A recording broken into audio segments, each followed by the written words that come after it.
Freakonomics Radio is sponsored by Hotels.com. Hotels.com gives you access to hundreds of thousands of hotels worldwide. And when you join for free, you can save up to 20% instantly with member prices. Plus, every stay earns rewards. So when you book one trip, you're already lowering the cost of the next one.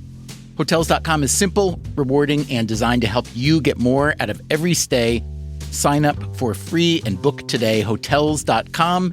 It's all in the name. Freakonomics Radio is sponsored by Amica.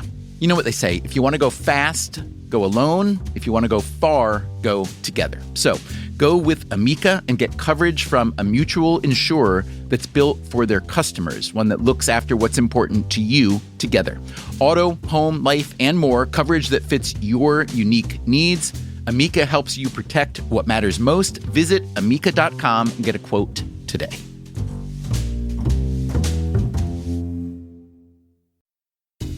Freakonomics Radio is sponsored by Mint Mobile. Ditch overpriced wireless with Mint Mobile. Cut your wireless bill to $15 a month at mintmobile.com/freak. Upfront payment of $45 for 3 months, $90 for 6 months, or $180 for 12 months. Plan required, $15 per month equivalent. Taxes and fees extra, initial plan term only. Greater than 50 gigabytes may slow when network is busy, includes up to 20 gigabytes hotspot. Capable device required. Availability, speed, and coverage varies. See mintmobile.com.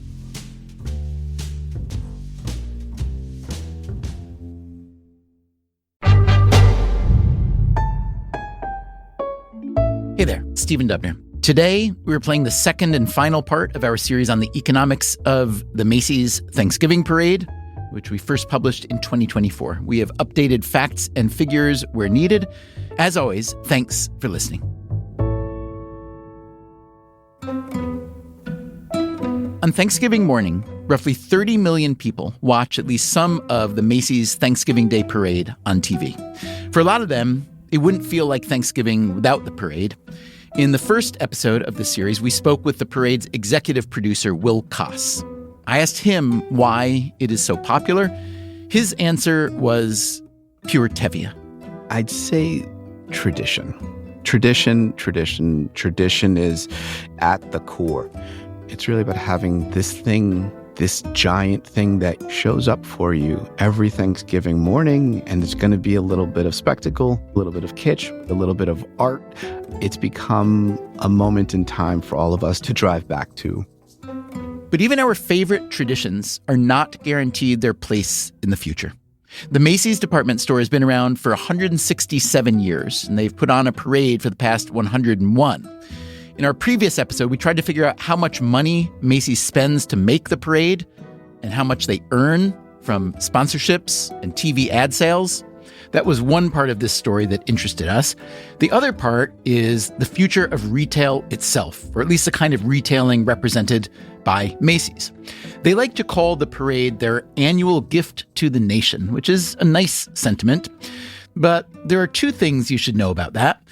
This gift is likely quite profitable for the giver, which is unusual. Also, the Macy's parade may be one of the most valuable assets that Macy's still has.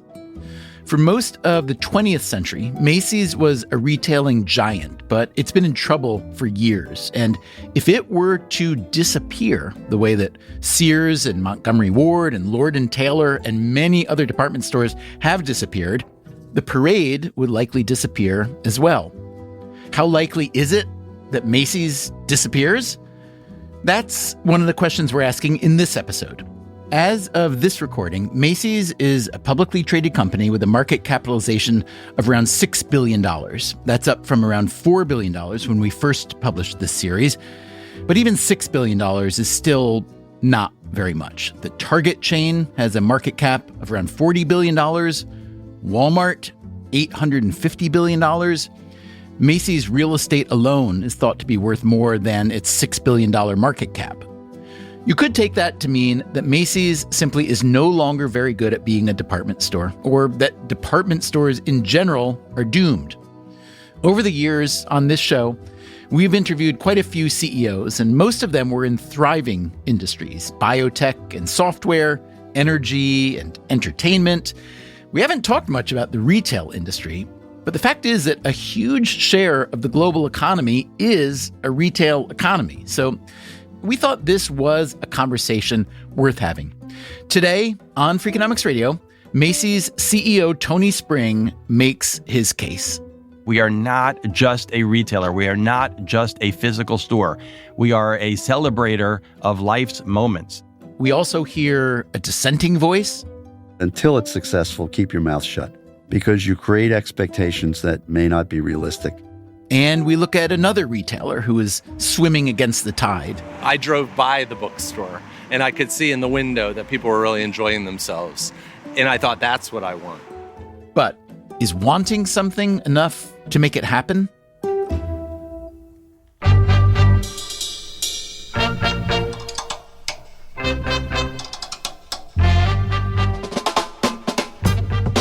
This is Freakonomics Radio, the podcast that explores the hidden side of everything, with your host, Stephen Dubner.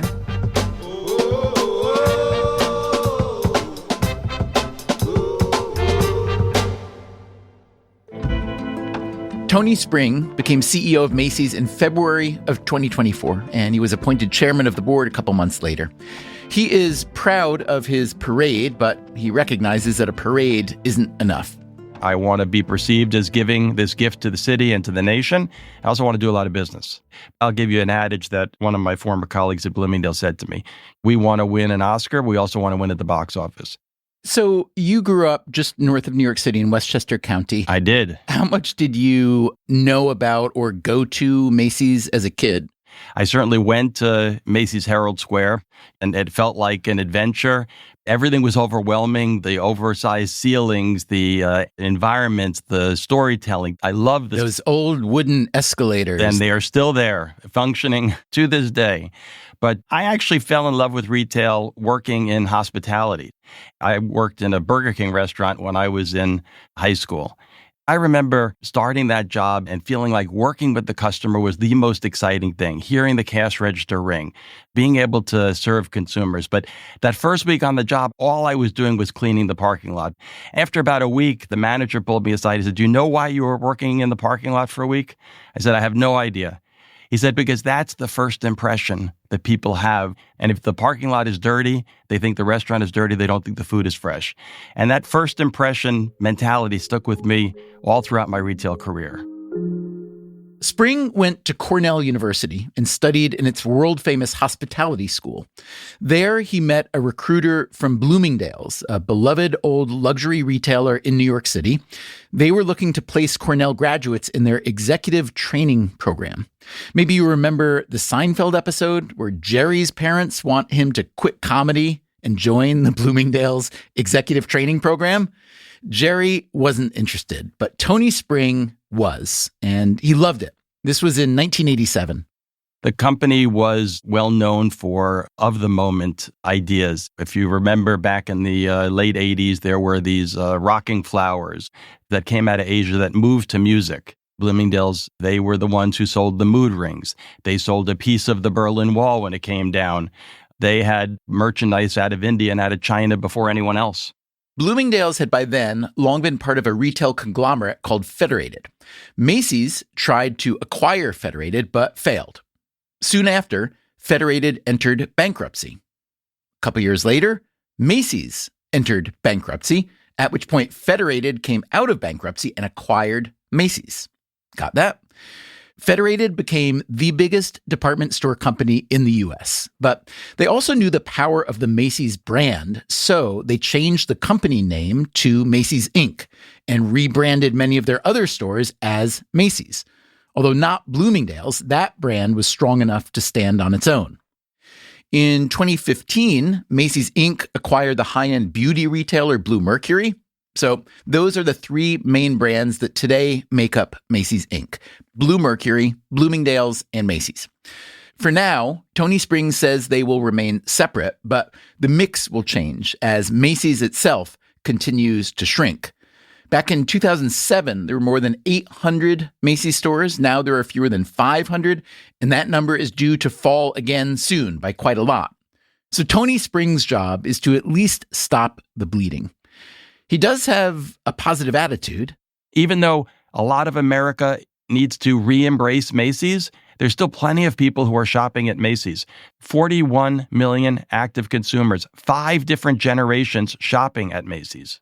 Earlier this year, Tony, you faced a takeover challenge from the investment firm Ark House and the asset manager Brigade. And this was not the first time that activist investors have come after Macy's. The current market capitalization of your firm is only around $4.2 billion as we speak, and Ark House offered $6 billion, I believe. I've read that your real estate portfolio is worth between $7 and $11 billion. First of all, does that estimate seem about right to you or no? I'll leave that to the real estate experts. All right. So what's your best case to shareholders for why they should be happy that you turned down that offer? Let's put it in context. It was a proposal, not an offer. It wasn't fully financed. After 7 months of due diligence, the board unanimously voted to move on and focus on creating value for our shareholders. We remain open to a valuation that is higher than we are today. But the most important thing we can do as a leadership team is get to work on delivering a better experience for the consumer. Okay. So the market cap is real. That's, verifiable. Let's call it 4.2 billion. Let's say that real estate estimate between 7 and 11 billion. Let's assume that that's accurate-ish. What does it say that your market cap is roughly half of the real estate value? Now is the time to buy Macy's. Okay. Anything more on that, though? Because, if I'm I look at it as being an absolutely attractive stock to buy. The multiple is low. The company has made a commitment to turn itself around and deliver a better experience for the customer. It's a portfolio company, so it's not just Macy's. You get Bloomingdale's and Bluemercury. And you're at a moment in time where there's been so much disruption in retail. If I could get in at an inexpensive price, why wouldn't I want to capitalize on the future of what this company is? And then, by the way, the real estate has value. The company's also proven over the last 7 years we've monetized over $2.5 billion worth of real estate. Monetized meaning sold? Sold. So to your point, how can the sum of the parts not be worth more? Look, I don't get to value the company. I can only comment on how the company's been valued. We are a retail company first. We enjoy and benefit from a great portfolio of real estate. And we'll continue to look at opportunities to both acquire assets as well as divest of assets. When we're talking about the value of Macy's Inc. real estate, we're really talking about the bigger Macy's and Bloomingdale's locations where the company owns the building. They rent most of their smaller stores as well as their Bluemercury locations. Tony Spring is planning to close and sell around 150 of the bigger Macy's stores. This should raise roughly $500 million. At the same time, he plans to open some smaller Macy's stores and to expand Bloomingdale's and Bluemercury. We are ambitious, we are hungry, we are interested in being better in the future. You essentially have a healthy company that has, you throw in the parade, the fireworks, the flower show, a relevancy gap that will be addressed by this leadership team. I'm glad you brought up the parade, Tony. No one we've spoken with at Macy's wants to talk about the economics of the parade. It's plainly expensive to produce, but based on a rough calculation of sponsorship dollars and TV ad sales, it's obviously quite valuable to you as well. Is it possible that the parade is the most valuable asset in the Macy's portfolio? I wouldn't say the most valuable, but I would say it's a valuable asset in the Macy's portfolio. The same way I would say Herald Square is a valuable asset in our portfolio. This is the advantage I think we have. We are not just a retailer. We are not just a physical store. We are a celebrator of life's moments. I use the ordinary to the extraordinary. The ordinary of I just need to run in and get a pair of socks. I just need to get a new pair of jeans. To the extraordinary, the parade, the fireworks, and how about your 50th birthday party? How about hopefully your one marriage to the person you love? How about the birth of your son? I mean, these are the moments that I think Macy's can be and should be and is known for.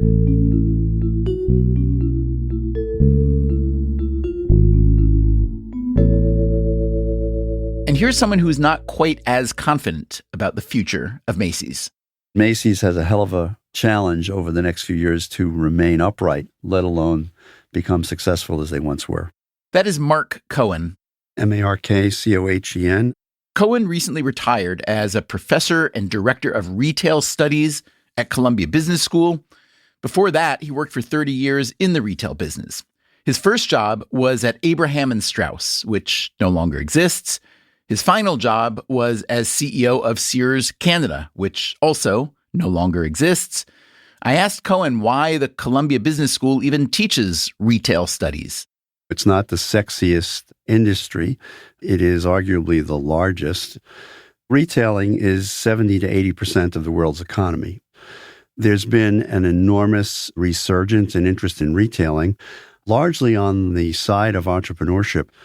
I would also point out that some of the world's largest individual fortunes have been made coming out of retail. Obviously, the Walton family. Then there's the ubiquitous Jeff Bezos experience at Amazon. Zara is a big one, Inditex, right? You bet. LVMH, a different kind of retail, I guess, but still retail. That's right. So some retailers are obviously thriving, and I've seen data suggesting that the e-commerce apocalypse just hasn't happened, that good brick and mortar has a future. But let's take a case study of failure. Let's talk about Sears. They were massive, and now they're pretty much dead. You were a senior executive at Sears before its demise. I assume it wasn't your fault, but... No, it wasn't my fault. The underlying issue in retailing is the customer has never disappeared. The customer has never gone away. The customer worldwide is hard-coded to want to shop for things, the only self-limiting issues being their economic capability and their proximity to a marketplace. At the turn of the 20th century, customers in the United States were able to shop by coming downtown to shop in an emerging department store emporium. They also began to be able to shop in the early 20th century through catalogs like Sears Roebuck's. If you couldn't find it in a Sears catalog, you didn't need it. You could buy everything from apparel to a you-build-it house. And they built out the facility with which to fulfill customer demand, literally throughout the United States. In the aftermath of World War II, millions of servicemen began to return from overseas and were eager on catching up on their lives and forming households. They began to migrate from urban centers and rural communities into newly formed suburbs. Dwight Eisenhower, the U.S. president in the 50s, has a lot to do with the emergence of mid-20th century retail when he caused the interstate highway system to be built, having come out of World War II and witnessing the efficacy of the German Autobahn. His rationale was we have to have a way to move men and material north-south, east and west efficiently as opposed to across two-lane blacktop, which is what connected the United States at that time. Of course, we were never invaded. There was no reason for the interstate highway system to be an adjunct of the Defense Department. What it did was it spawned an enormous amount of migration into newly formed suburbs, which were being built in close proximity to these interstate highways. So there was this emergence of suburban-based mall retailing, which hollowed out traditional downtown-based retailing in hundreds of U.S. cities. Sears was one of those department stores that migrated to the suburban malls. And they became the largest retailer in the world through the 1960s. So what happened to Sears? Success in many cases brings complacency, hubris. Success seeds failure in many enterprises as they become larger and larger and become convinced that they are the last word.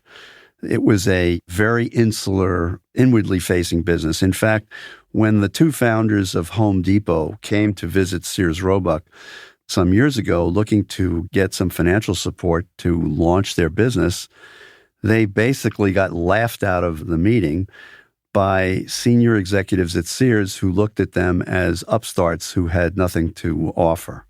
Okay, that's Mark Cohen on the rise and fall of Sears. How about Macy's at its peak? Macy's was a brilliantly constructed general merchandise emporium, servicing customers from low middle income all the way up into near luxury. They were very good-looking stores that were very powerfully merchandised, topical and current, and they did it very consistently. When you say it was powerfully merchandised, I've read you write before about what makes a good store good and a bad store bad. What are some things that Macy's did when they were very good? One of the most important things they did was they created a overlarge business consisting of housewares products by creating on the lower level of their Herald Square store something they called the cellar. Good use of underground real estate, too. Yes, so they took a whole variety of categories that were not up until that point viewed as particularly sexy or fashionable. They gave them a home, amped up their presentation, and built a business that customers would previously have seen as a place to buy utility products. You know, we need another frying pan, to a place to buy an entire suite of cookware. And they did it brilliantly. It was putting the puzzle pieces together in a way that hadn't been done before. Which decades were the strongest decades for Macy's? Probably the 60s and 70s. How profitable was Macy's in its heyday? It was very profitable. I don't have a specific number to say, but they were viewed as good as it gets. How fashionable were the clothes at Macy's during its heyday? Very fashionable. They were purveyors of the best brands of the day. And Macy's also invested in a whole portfolio of private label brands in both apparel and accessories and in home. So you're telling us all these things that Macy's did, basically what Macy's stood for these several decades. When you look at Macy's today, what does it stand for? Well, unfortunately, and in my view, Macy's doesn't stand for anything today. A consumer-facing enterprise, a brand, a store, a website, has to stand for something. It has to have a point of view that not only is recognized by customers as something they want to associate with, but differentiates itself from competition and is able to defend itself from competition. So what'd they do wrong in these last several decades?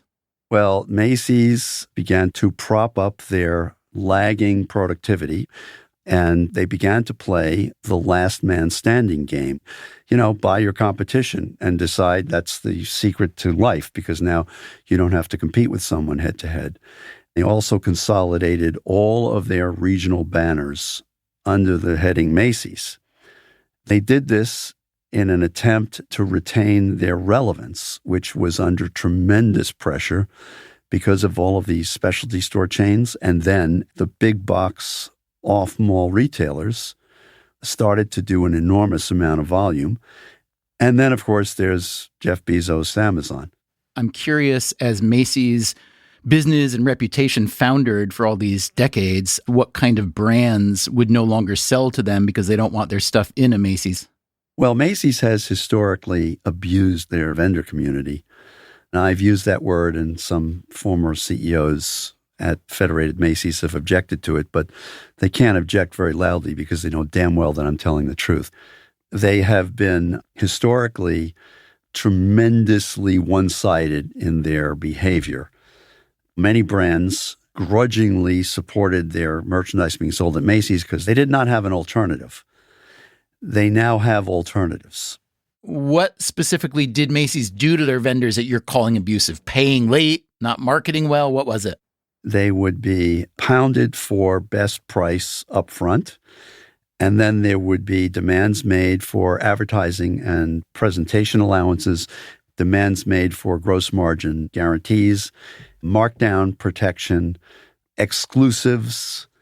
In other words, if you sell us, you can't sell anybody else. Macy's played the we want it all our way game for many, many years. And many brands basically took a deep breath and did business with them because that was the only game in town for their merchandise. So if we were talking 10 years from now, do you think Macy's still exists? It's problematic. They have survived several attempts by activists to move into the stock to monetize their assets, which is principally their real estate. And they've all failed because, frankly, there's no there there, even though You could argue that Herald Square in New York, Union Square in San Francisco are worth an enormous amount of money. Is there a buyer who's going to pay billions of dollars to put an office tower on top of Herald Square? Answer is no. So, Mark, I am not a business analyst of any sort, but when I look at Macy's, I see a company whose market cap is a bit over $4 billion with a real estate portfolio estimated at roughly double that. And when I look at their other assets, their Thanksgiving Day parade is massive, not only as marketing for the brand itself, but as a profit center. They're selling sponsorships for the balloons and floats and who knows what else. And they're getting a share of the ad sales for one of the biggest TV events of the year. So am I crazy, Mark, for thinking that the Macy's parade is maybe the single most valuable asset that Macy's still has? Well, you're not crazy, but you have to reflect on the fact that for anything to have value, there has to be someone who holds the value and someone who has an interest in possessing the value. Would the Super Bowl ad madness have any firmament if there was no Super Bowl supporting that 3-hour window?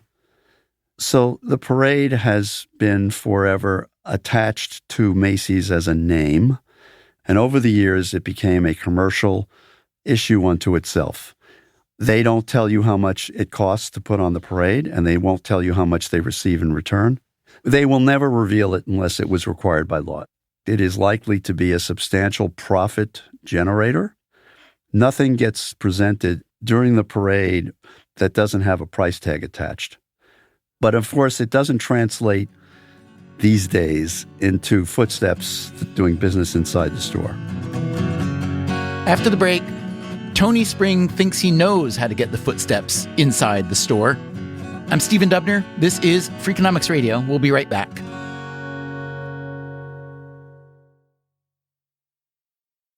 At Edward Jones, we believe rich isn't about having life all figured out. It's opening yourself to all the possibilities. That's why your dedicated financial advisor provides long-term planning built around you, meeting you where you are, and helping you get closer to where you want to be. So no matter where you're starting from, you can move forward with confidence. The key to being rich is knowing what counts. Let's find your rich. Edward Jones, member SIPC. Freakonomics Radio is sponsored by LinkedIn Ads. Ever invested in something that didn't live up to the hype? Marketers know that feeling. They optimize for the numbers that look great, like impressions, but then they don't see revenue. LinkedIn has a word for that: bull spend. Instead, you can get the highest ROAS of major ad networks with LinkedIn. Cut the bull spend, advertise on LinkedIn. Spend $250 and get a $250 credit. Go to linkedin.com/Freakonomics. Terms apply.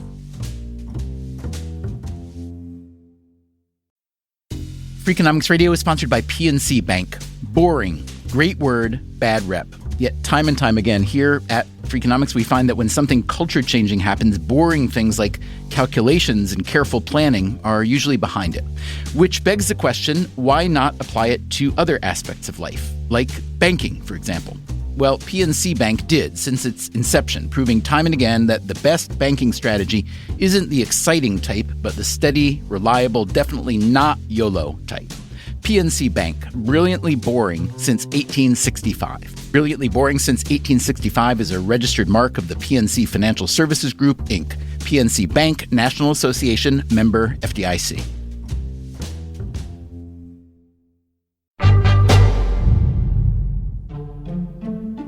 We've been talking about the fate of Macy's with Mark Cohen, a former retail executive and business school professor, and Tony Spring, the CEO of Macy's.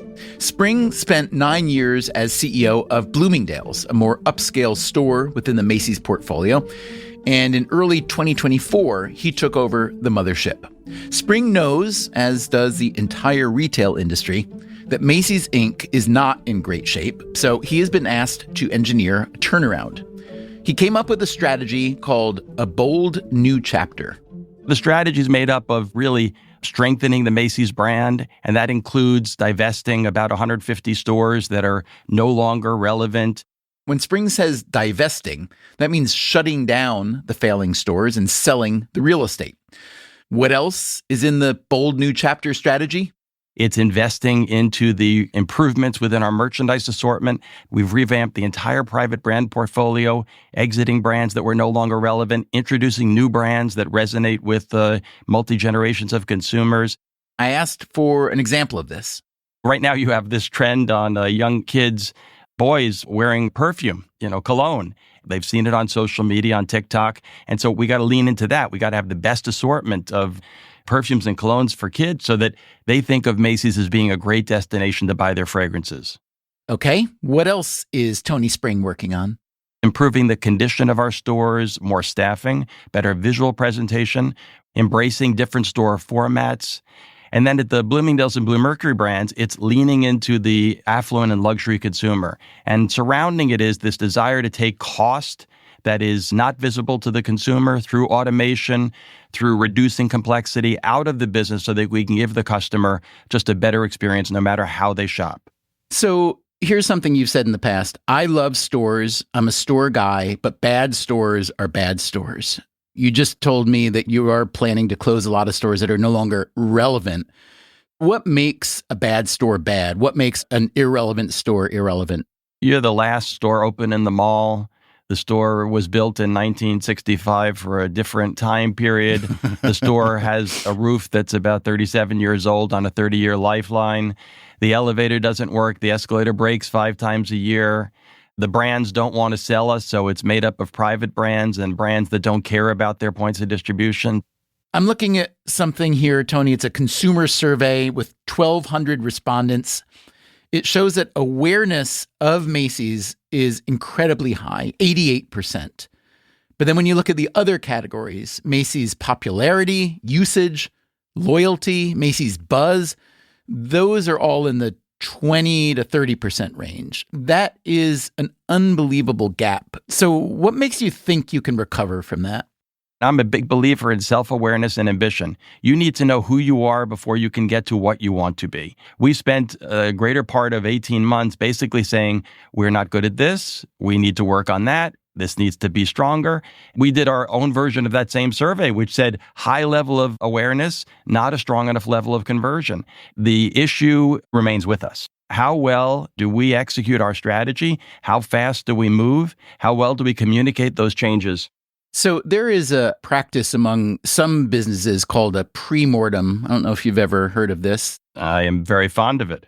So, you imagine that things have failed, and then before it has a chance to fail, you sit and think, well, why would it have failed? And let's fix that now. So if you were to pre-mortem Macy's Inc. right now, what do you think are the biggest existential threats to its continued longevity? Is it online shopping? Is it discount retailers? Is it maybe people just deciding to buy less stuff, et cetera, et cetera?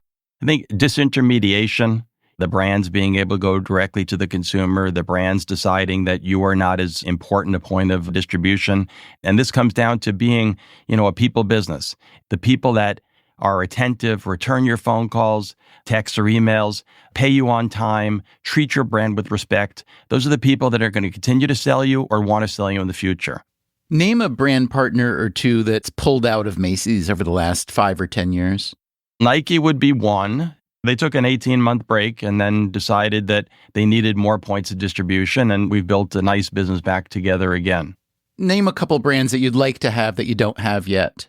We'd love to have Tory Burch at Macy's. We have a nice business at Bloomingdale's. We would love to have On Running, which is a great sneaker brand that we have at Bloomingdale's that we don't have at Macy's. So what is that kind of conversation like with a brand like, let's say, Tory Burch, of trying to convert them or include them in Macy's since they're already in Bloomingdale's? Yeah, you have to talk about, again, the benefit of a multi-brand retail environment where you're talking to 41 million active customers at Macy's versus 4 million active customers at Bloomingdale's. Based on the scale of Macy's, you have more affluent customers shopping at Macy's than shop at Bloomingdale's. You have a more diverse customer shopping at Macy's. Bloomingdale's is a great business. I love that brand, having grown up there, but that's a slice of America. Macy's is America. And if you really want to understand how fashion works across the country, you need a partner like Macy's that can help give you that feedback. Describe for me what a good Macy's store looks like in the near future. What specifically is changing and improving? You hopefully will go to Macy's and find a wide variety of assortment, but not the endless aisle you've been hearing about. I don't want to wander down some place that never ends. I want to go to the best aisle where I have actual variety, not redundancy. So you're going to show me a handful of items in a category because I want to buy a polo shirt, and you're going to give me good, better, best. You're going to be in stock in my size. I'm going to be greeted by somebody who's pleasant. I'm going to be rung up efficiently and effectively. I also might go and meet my boyfriends, girlfriends, whoever it is, and meander through the store and actually discover some things that I haven't heard of or seen before. I might stop into the cafe or to the restaurant or Starbucks and grab a latte, and I'll remember the experience as being Macy's is there for me when I need them. We spoke with one retail analyst who, by the way, is a fan of yours. He thinks the turnaround is really promising. He said that your parade, quote, generates magic, but that's not always the experience of shopping at Macy's. He said, you guys run this fantastic parade, but you can't put any magic into your shop floor. I'm curious to hear your response to that. And I'm also curious to know whether you think about integrating the parade designers into your customer experience team somehow. Yeah, I think challenge given, challenge taken. How do I recreate a once-a-year phenomenon that has, let's just say, a few dollars thrown at it to make it extremely magical? I think it should inspire us to step up and to deliver something far better. But I think we also can't hold the mirror on the parade to the store experience and say, that's what every day is going to be. Given that you want to grow your luxury business and given your Bloomingdale's background, I'm curious if you're thinking about trying to use the parade to move things in that direction. Should we look for a Tory Burch float, for instance, or anything in that direction? If Tory Burch had something to say in the parade, I'd love for them to be in the parade. You will see more integration in the future of the things that we do in the parade to the things that we do in the store. Think about it this way. Black Friday is the kickoff to the final parts of the holiday season, and we own America in conveying that message. Thanksgiving is a family celebration that begins not on the day of Thanksgiving, begins several weeks before. Do you have enough chairs? Do you have enough plates? How do I keep people active? Do I have games for them to play? So we have this opportunity to be a part of America's Day in a very meaningful way before and the kickoff to America's celebration of the gifting time of the year with 28.5 or 29 million people watching.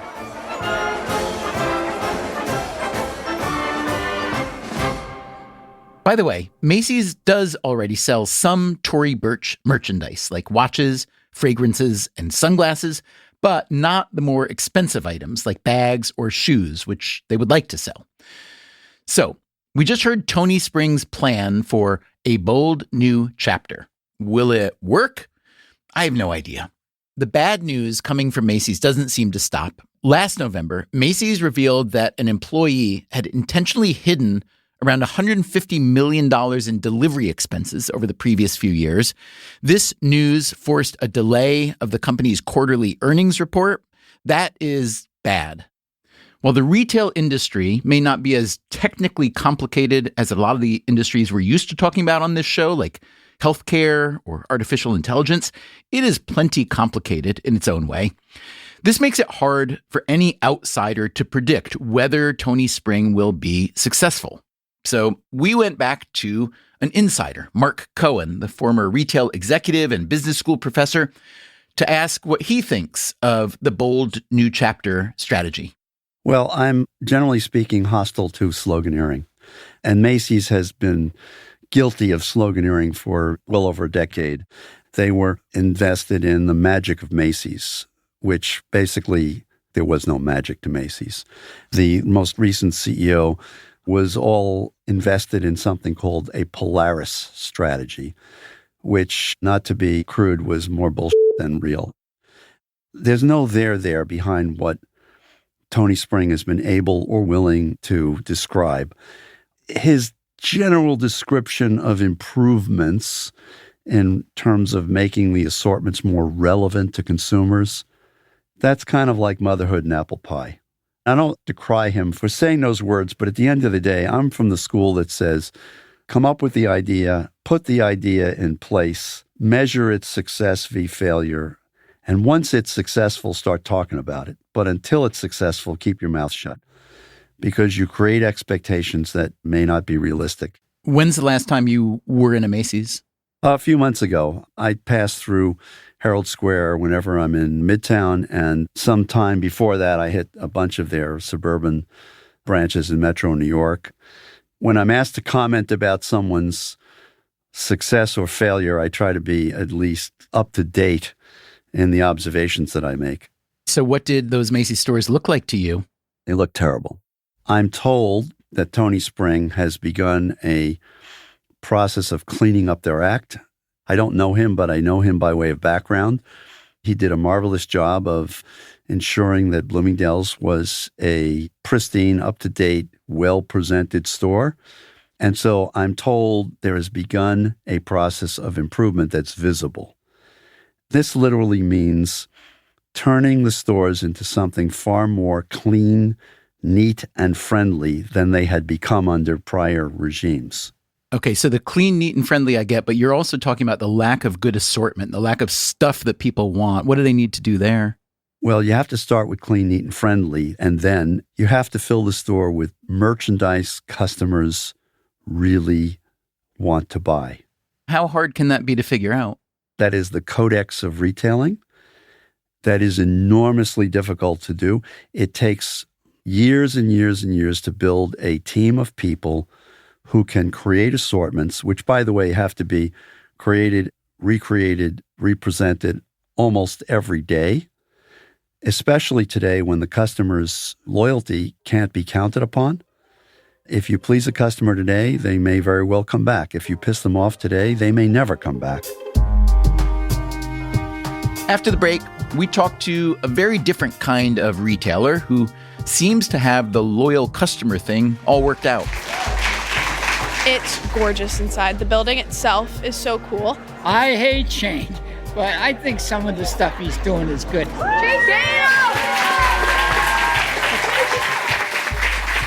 I'm Stephen Dubner. This is Freakonomics Radio. We'll be right back.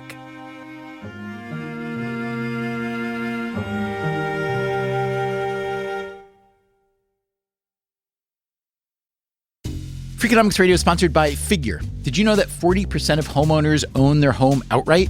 If that's you, don't let your equity sit idle. Tap it with a home equity line of credit. Figure, the #1 non-bank HELOC lender in the U.S., helps tap equity you've built in your home so you can do things like tackle a renovation or pay down debt. HELOC is a line of credit secured by your home. You can draw what you need, repay, and draw again. Figure offers a 100% online application. Get approved in 5 minutes and funding in as few as 5 days. It's faster than a bank loan and cheaper than a personal loan. Check your rate today without impacting your credit at figure.com/Freakonomics. This post is sponsored by Figure, NMLS ID 1717824. Figure is an equal housing lender. For more information about their licensing, visit nmlsconsumeraccess.org. Figure's HELOC is subject to credit approval and terms apply. Freakonomics Radio is sponsored by Zip System. Zip System building enclosures are designed as one integrated roof and wall system that makes it faster and easier to create a tight, dry building enclosure. Instead of a mix and match approach, all components work together as one system, eliminating the need for house wrap and felt. Because they keep your build protected against weather starting from day one, that means fewer steps and less opportunities for delays. Explore their family of products and learn more at zipsystem.com.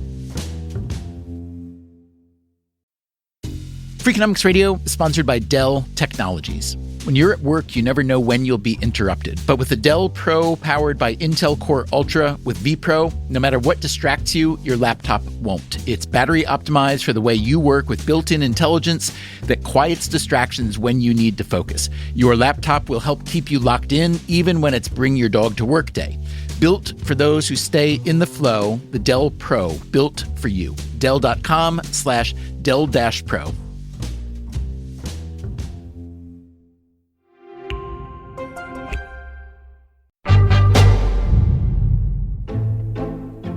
How do you design a store where people are dying to shop? Macy's is trying to figure that out. Again, having been largely unsuccessful for the past few decades after building one of the biggest department store chains in history. At the very least, Macy's does know how to throw a killer parade. In part one of this series, we heard from Jeff Kinney, author of the Diary of a Wimpy Kid books, which have sold more than 300 million copies. For the past 16 years, Kinney has had a giant balloon in the Macy's parade, a balloon of Greg Heffley, the Wimpy Kid himself. Jeff Kinney lives with his family in Plainville, Massachusetts, and he has built a mid-sized media empire around Wimpy Kid. Spin-off book series, films, a musical, board games, quite a bit more. And he's got one more project that is related-ish, but not quite.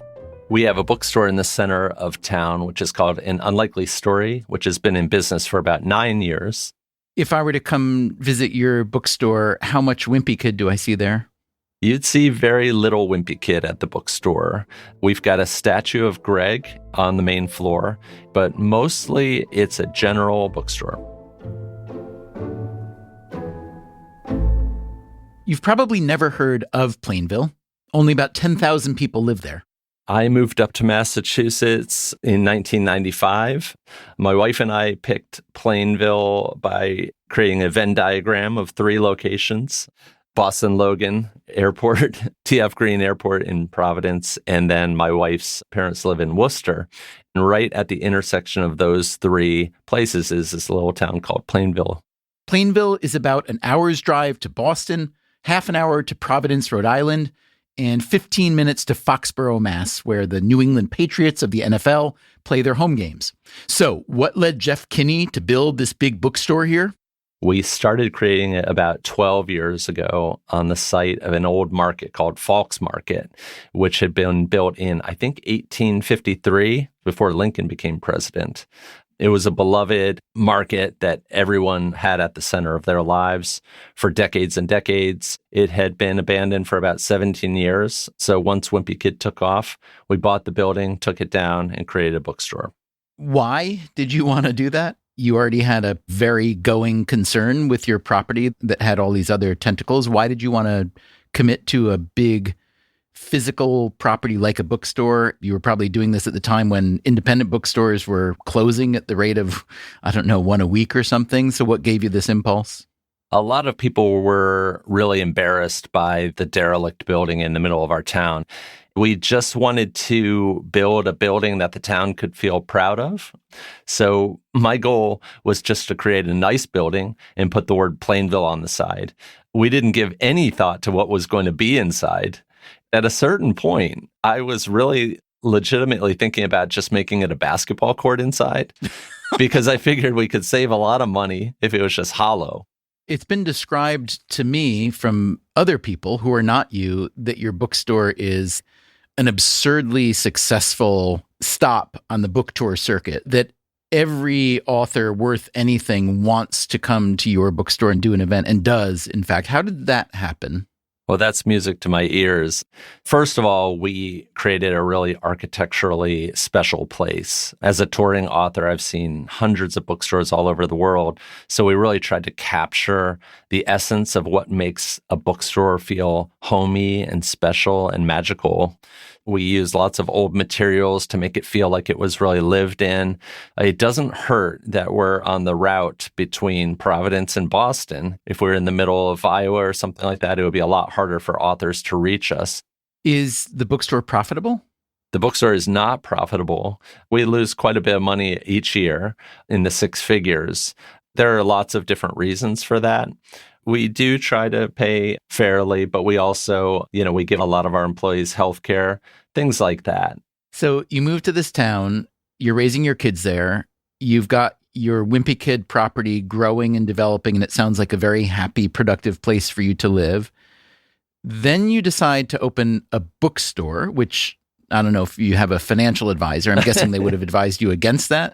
Yes, I think so. But you did it. Yes. And you still have it, even though, as you said, you're losing quite a bit of money. And then you decide, rather than pulling back, what sounds to me like you're instead doubling down, if not more. So describe that.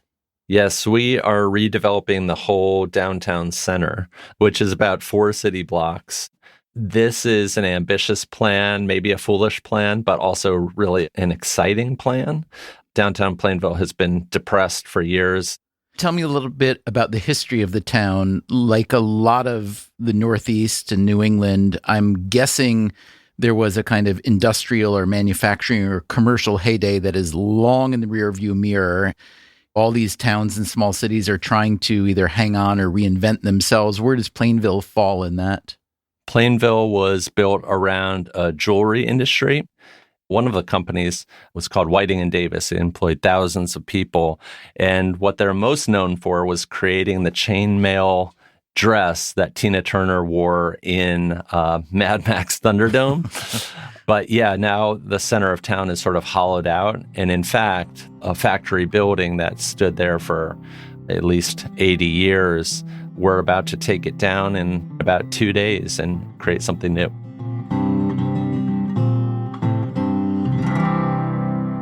We decided to take a drive up from New York to see Plainville for ourselves. It took about 3.5 hours. Getting close to town, we pass some outlet shops, some nice houses, and some not so nice houses. We keep going, and there on Route 1A, we instantly see that Jeff Kinney was right. Depressing downtown, really nice bookstore.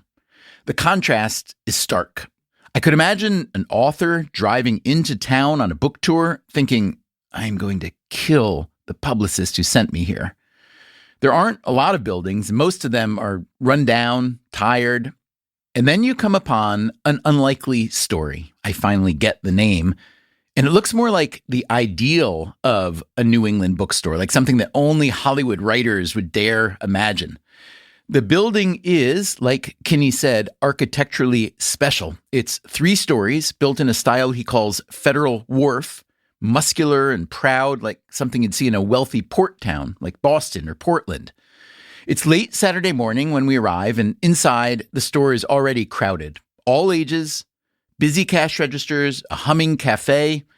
The walls are hung with old wooden signs from old Plainville, but the tech is modern.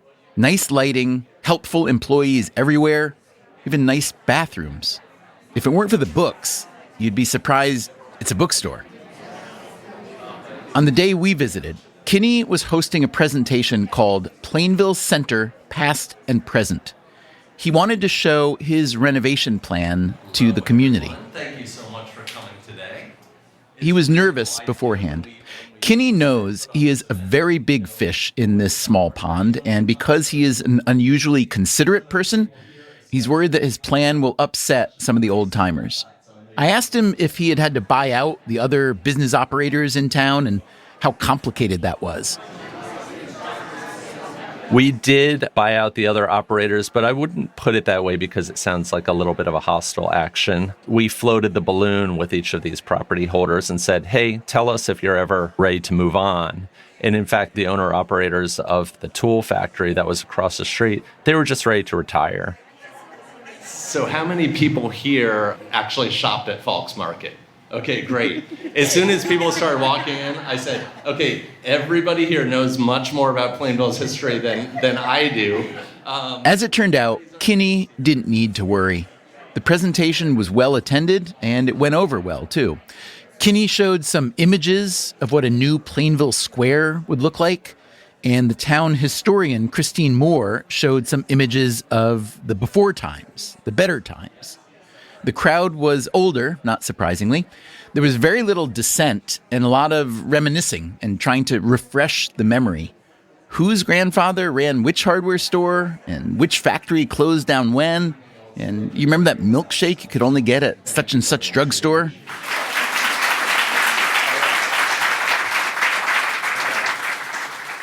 Afterward, Kinney invites us outside to see what will be where, if everything goes according to his plan.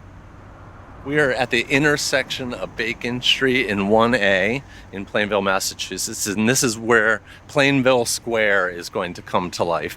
So far we have a bookstore and a parking lot, but this is going to become an anchor restaurant, a beer garden, hopefully an Airbnb, and maybe a few other buildings as well. But right now you're here on a day when this is ash and dust.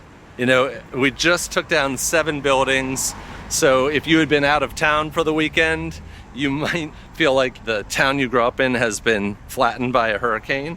But, this is the palette that we have to work with, and we're going to start building up. What's your budget? Our budget, we don't know yet, but I think that this is going to cost somewhere between $17 million and about $35 million. Yeah. Do you ever have conversations with friends and family about what you might have done instead with that money? No, I don't often do that. I think people respect what we do with our money. We're doing something a little bit unusual, investing in the town and the infrastructure of the town. The thing that really gets me excited is the idea of changing this town, not for just our generation, but for generations to come. Motivation is that famous Greek proverb that a society doesn't become great until old men plant trees that they'll never enjoy the shade of. The only place in Plainville where you can see the future is back at Jeff Kinney's bookstore. A crowd is already starting to gather. By evening, there will be hundreds of people lined up around the block for a visiting author. Jason Tatum! Can I get an autograph? The author is a local hero, Jason Tatum of the Boston Celtics. He is one of the best, richest, and most famous athletes in the world, fresh off a Celtics championship and an Olympic gold medal. He has come to the big bookstore in the little town of Plainville to talk about a children's book he just published. It's called Baby Dunks a Lot. For authors of this magnitude, Jeff Kinney himself runs the Q&A. All right, Jason, thank you so much for coming to An Unlikely Story. We're so honored to have you here. It's really cool. So let's everybody give it up one more time for Jason.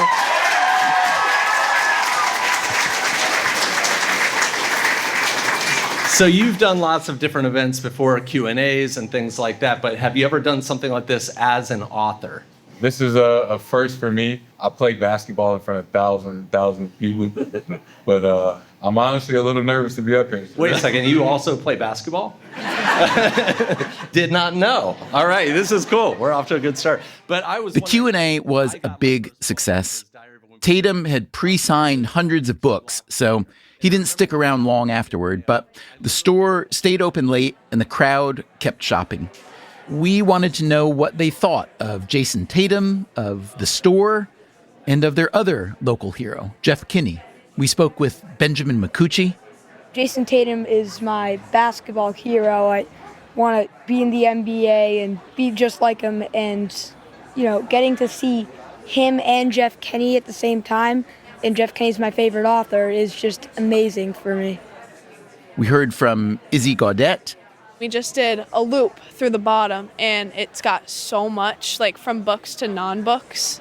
I'm definitely going to have to come back. And here's Chris Alba. Growing up here in North Attleboro, this corner was always it was a very dilapidated building, very old, and it didn't look great. He's totally redone the way this entire area looks. It's really popular, and it looks awesome. So I love it. I think that there is a chance for so much improvement. If we lived in Beverly Hills, we would have no interest in doing this kind of a thing. But Plainville can be changed in a really outsized way. I assume it felt like you were rowing against the tide by opening an independent bookstore in a relatively small place, but it does seem like independent bookstores are back on the rise. They've done fairly well through COVID and then post-COVID. It strikes me, and I may be wrong, that as the world continues to get bigger and faster and more consolidated and more digital and more connected, that there's a counter push for a return to the handmade and the homemade and for community. What's your view on that? I think there is. I think that people are craving this feeling of connectedness. I'm really surprised that the effects of COVID have had such a long tail. I think we're seeing the effects of COVID on these 20-something-year-old people who, didn't have a high school graduation, who now want to go into jobs where they work with peers physically in person. I think that a bookstore is part of that experience, but I also think that there's a practical aspect to it, is that you really can't replicate the book buying experience online. It's similar to the record buying experience. We grew up in a time where you went to the record store and you flipped through the big albums and looked at the artwork and heard the music overhead. It was just better. So, Macy's is undergoing its own rehab or renovation at the moment. They're trying to figure out how this very old-fashioned, still prominent brand can persevere and succeed in the 21st century. And it strikes me as their challenges are similar to what you're trying to do now, which is build a place or create a space where people want to be with other people doing stuff that a lot of people stopped doing during our digital revolution. Do you see any connection between yourself and someone like them, some big corporate entity that's trying to reinvent their future? One of the things that's been really surprising to me is that a major beer operator, and I can't name names right now because we haven't signed papers, but they're interested in being in downtown Plainville. And I said, why are you interested in being here? And they said, because if you're here, you're the thing that people do. If we go into Boston or a big town like that, you're competing with 30 or 40 other restaurants. But in a place like this, you've got a shot at becoming the show. So it's possible that if we set the table just so, that we will get partners that we weren't expecting to get. And maybe Macy's could be a part of something like this. I'm very curious about what's going to happen because we're asking this really big question, which is if you invest in your downtown, can you change the fate of a town? Can you change the way that people feel about the town? Can you make the town a model for other towns? I don't know the answer to that. And I think that's going to be my life's work, is figuring out if this kind of thing can work. This made me think of the slogan that Macy's has adopted for its turnaround, a bold new chapter. That could have also been the name of Jeff Kinney's bookstore, but an unlikely story is better. In fact, an unlikely story might not be a bad slogan for Macy's, considering what it is up against. So I went back to CEO Tony Spring, and I asked him what he thought of Jeff Kinney's new and improving Plainville and whether Macy's might consider opening up some kind of store there. We are always open to evaluating different real estate opportunities for retail. I applaud what he's doing. I want vibrant towns across this country. Spring still lives in Westchester County, where he grew up.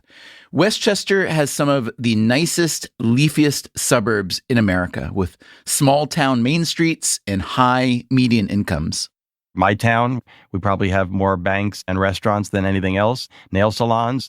I miss the candy store. I miss the bookstore. I miss the record store. Retail is that mix of variety that creates the reason for the stroll and the reason to spend locally. So we want Macy's to be a part of that experience. I wish Jeff the best. I would say follow the adage from Cheers, make sure you know everybody's name. Those little touches make the absolute difference in where you choose to shop again. It's hard to predict the future of Macy's or the future of Plainville, Massachusetts. Tony Spring and Jeff Kinney are both investing a lot in their respective turnarounds, and it's natural to wish them well. On the other hand, people are fickle, markets are fickle, and generally speaking, you don't succeed in the future by trying to mimic the past. But for now, those concerns will have to wait. On Thanksgiving, Spring and Kinney both had a parade to get to.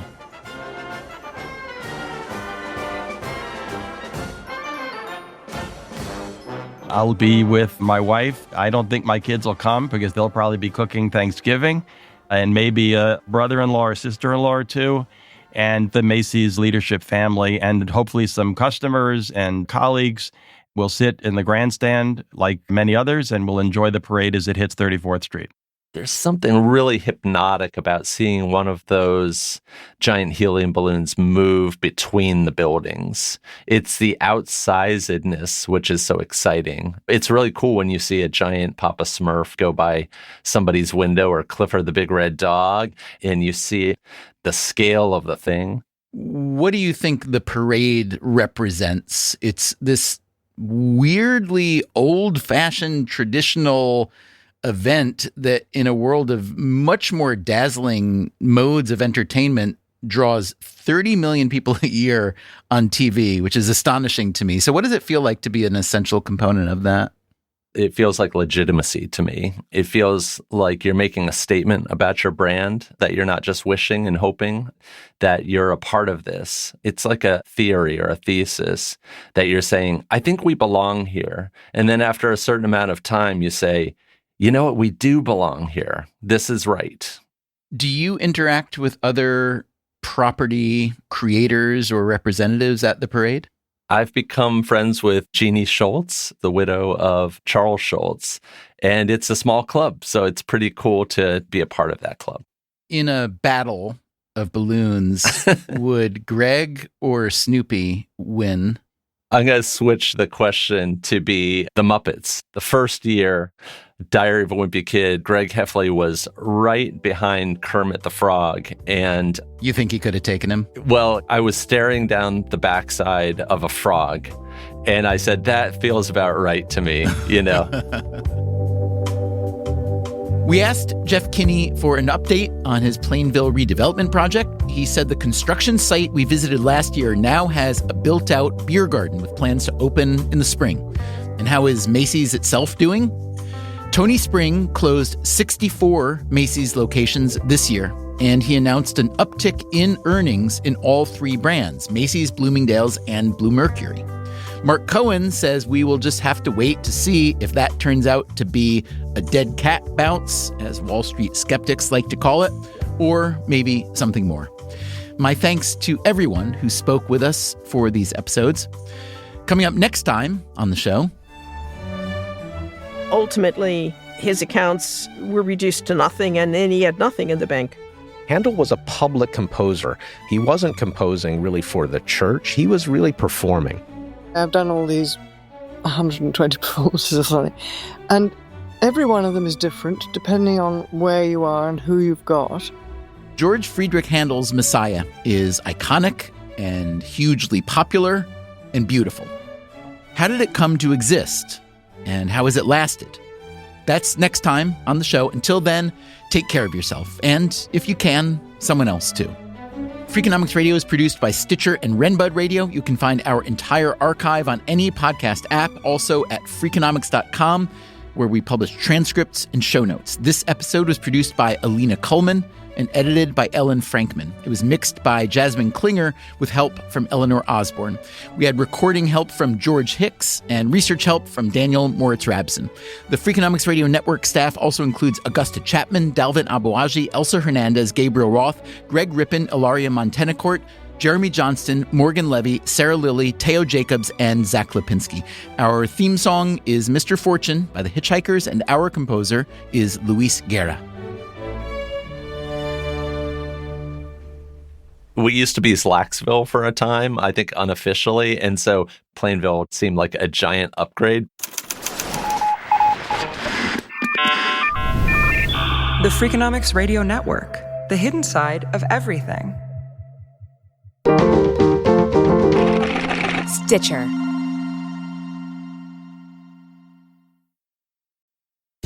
Freakonomics Radio is sponsored by Ozempic. Innovation happens through rethinking what's possible, and when it comes to GLP-1s, Ozempic Pill does just that. Learn more about Ozempic semaglutide tablets, 4 and 9 milligrams, by calling 1-833-OZEMPIC or visit Ozempic.com to view the medication guide and ask your doctor what's possible with FDA-approved Ozempic Pill.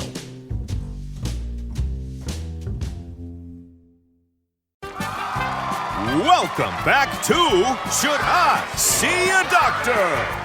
Contestant, you're camping when a rash appears on your leg. Do you A, ignore it, B, frantically search the internet, or C, use telehealth through Walmart? Telehealth through Walmart? Who knew? Oh, I'm going to say C, Walmart. Correct. Walmart can connect you with 24/7 virtual medical care. You genius, you. Well, I can fold a fitted sheet. Walmart. Who knew? Telehealth services offered by third-party providers. Restrictions and fees may apply. Hey there, I'm Stephen Dubner, host of Freakonomics Radio. If you love the podcasts in the Freakonomics Radio Network, I want to tell you about a way you can get even more from us. To hear our shows without ads and get exclusive access to Freakonomics Radio bonus episodes, please subscribe to SiriusXM Podcasts Plus on Apple Podcasts or sign up at SiriusXM.com/podcasts plus. Start a free trial today.